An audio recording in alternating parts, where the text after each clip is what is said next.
carte d'identité de la CEDEAO et de la carte d'électeur, ce couplage était à l'origine d'une idée de fraude. Dans ma carrière, pour avoir un fichier électoral étendu, on avait souvent agité l'idée de coupler les fichiers identitaires avec le fichier électoral. C'est-à-dire, dès qu'on a une carte d'identité, on vous délivre une carte d'électeur. Et puis, en discutant, on s'est aperçu que c'était la source d'une grande confusion. Parce que le fichier électoral, il est mis à jour. On doit rayer les morts et mettre les nouveaux, tandis que cette opération n'existe pas au fichier identitaire. Au fichier identitaire, on ne raye pas les morts. Ils y sont toujours. Il n'y a aucun mécanisme qui raye les morts.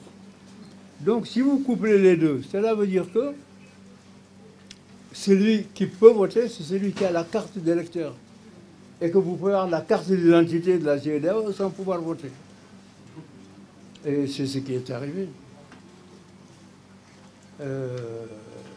Ensuite, on a parlé de transfert d'électeurs. Je voudrais préciser, c'est Decroix qui a évoqué ça.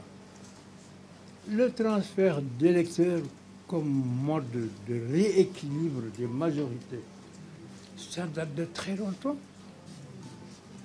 De mon époque, le Parti socialiste transférait des électeurs de Dakar ou d'ailleurs vers Kébémer pour avoir la majorité. Mais c'était des électeurs quand même. Ce n'était pas des fictifs ou des gens créés ex nihilo. C'était un électeur de Dakar qu'on transférait. Parfois, il venait du fleuve ou d'ailleurs. Bon, c'était des mécanismes de fraude, somme toute compréhensibles. Je ne dis pas qu'on peut les justifier.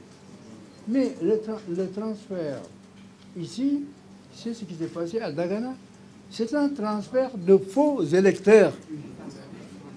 Ce n'est pas un transfert de vrais électeurs, mais de faux électeurs. Des électeurs à qui on a donné un récépissé.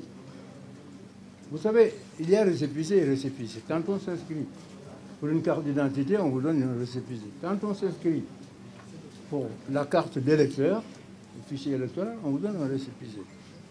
Ici, il s'agit des récépissés.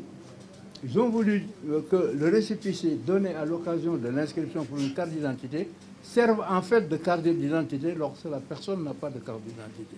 Mais que ce récépissé, il contient les mentions, des numéros et tout ça, puisse servir de pièce d'identification. Et alors, on a en plus donné, ils ont donné les ordres de mission qui étaient prévus pour ce qu'on appelle les forces de l'ordre, pour qu'ils puissent voter. Dans les bureaux, ils se trouvent. Là, c'est devenu une Ronéo, une machine à imprimer. Ils ont imprimé comme ça des ordres de mission qu'ils ont donnés à n'importe qui. À Dagana, ils sont partis en quart. Parce que l'ordre de mission et le récépissé n'ont pas de bureau de vote assigné. On ne met pas de bureau de vote. Donc vous pouvez voter où vous voulez. Ah, ils sont arrivés à Dagana en quart, la nuit, le lendemain matin, tous ils ont voté et ils sont repartis dans leur cas. On a dû prendre, qu'est-ce que vous voulez comprendre? On a dû prendre des photos de ces gens qui sont venus. Il y a eu quelques problèmes avec les habitants, évidemment, de Dagana. Mais c'est ça le problème. Ensuite, ces récépissés et toutes ces pièces dans lesquelles on n'a pas mentionné de bureau de vote constituent une masse flottante parce qu'elles sont mentionnées seulement, le fichier électoral les connaît seulement quand ils ont voté. Et il ne figure pas sur le registre du bureau de vote. C'est le bureau de vote qui l'ajoute. Monsieur X a voté avec un réseau, etc.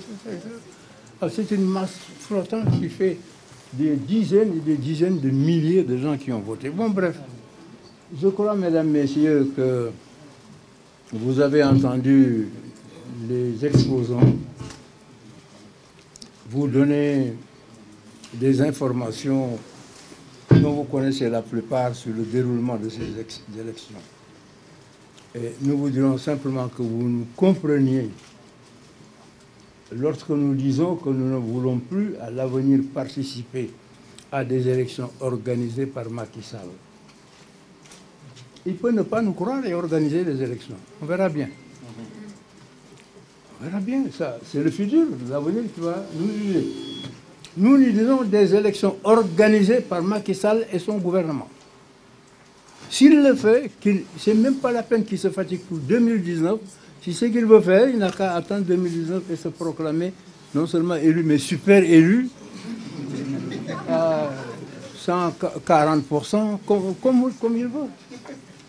Nous ne participerons pas. Mais au-delà, nous disons, nous ne permettrons même pas à Macky Sall de préparer une épreuve de manipulation de fichier électoral, de trucage électoral comme celui-ci.